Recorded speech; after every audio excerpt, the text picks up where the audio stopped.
সীতাকুণ্ডের SN শিপইয়ার্ডে জাহাজ কাটার সময় বিস্ফোরণের ঘটনা ঘটেছে। এই ঘটনায় দগ্ধ ১০ জনকে চট্টগ্রাম মেডিকেল কলেজ হাসপাতালে ভর্তি করা হয়েছে। এ নিয়ে আরও জানাতে সেখান থেকে যোগ দিচ্ছেন সহকর্মী আব্দুল্লাহ রাকিব।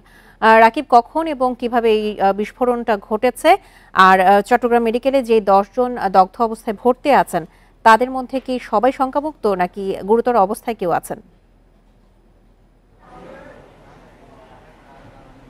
একেবারেই কেউ শঙ্কামুক্ত নয়, সবার অবস্থায় আশঙ্কাজনক।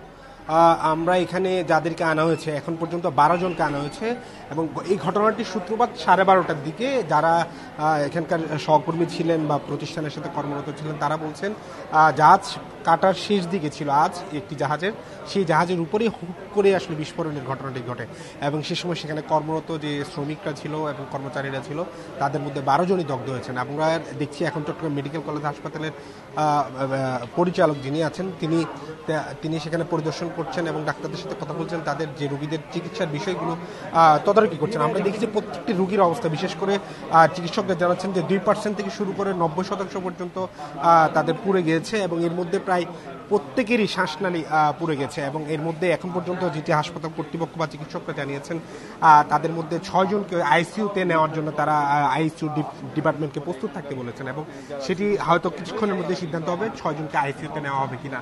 তবে এখন পর্যন্ত এখানেই রাখা হয়েছে রোগীদেরকে। বেশিরভাগই অবস্থা দেখেছি আমরা একেবারে পুড়ে গিয়েছে, শ্বাসনালী পুড়ে গিয়েছে এবং অক্সিজেনেরও তাদের স্বল্পতা দেখা দিয়েছে। তাদেরকে এখন এখানে অক্সিজেন দেওয়া হচ্ছে এবং পাশাপাশি তাদের যে চিকিৎসার সামগ্রিক ব্যবস্থা সেটি নিশ্চিত করা হয়েছে এখানকার হাসপাতাল কর্তৃপক্ষ। আরেকটি যেটি বলেছেন যে এখানকার শ্রমিকদের পরিবার যদি চায় সেক্ষেত্রে তাদেরকে ঢাকা স্থানান্তর করার জন্য তারা প্রস্তুত আছেন। তবে তারা বলছেন এখানে যে চিকিৎসা ব্যবস্থা আছে সেই চিকিৎসা ব্যবস্থা সর্বোচ্চটুকু তাদের প্রতি নিশ্চিত করা হচ্ছে এবং এই রোগীদের যে বিষয় সেই বিষয়গুলোর দেখভালের জন্য আমরা দেখেছি এখানে মালিকপক্ষ এসেছেন এবং সব মিলিয়ে দেখি বলা যায় চট্টগ্রাম মেডিকেলের বার্ন ইউনিটের পরিস্থিতি একেবারেই বলা চলে রোগীদের হাহাকার চলছে অনেকটা। তো এই ছিল এখান থেকে আমাদের কাছে সীতাকুণ্ড বিস্ফোরণের সর্বশেষ। সীতাকুণ্ডের জাহাজ কাটার বিস্ফোরণ নিয়ে জানাচ্ছিলেন সহকর্মী আব্দুল্লাহ রাকিব।